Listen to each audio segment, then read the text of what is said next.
Le diagramme de Gantt permet de planifier le projet et de rendre plus simple le suivi de son avancement.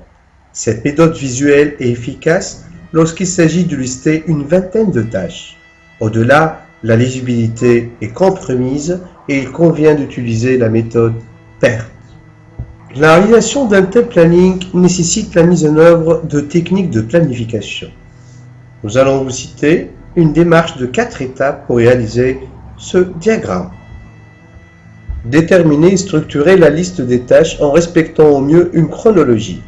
Cette identification peut se faire par des techniques comme le brainstorming ou les groupes de travail.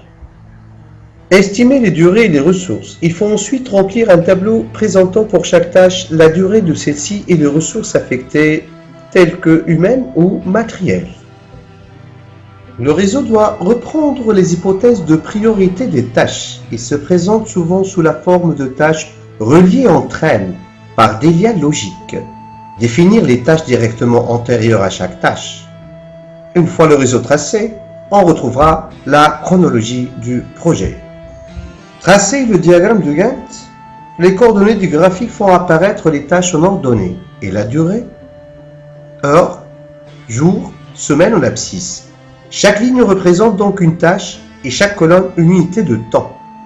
Chaque tâche est représentée par une droite horizontale dont la longueur est proportionnelle à la durée. Dessinez chaque tâche en représentant au fur et à mesure la contrainte en amont. Lorsque la dernière tâche est représentée, il convient de suivre le graphique en marche arrière pour déterminer le chemin critique.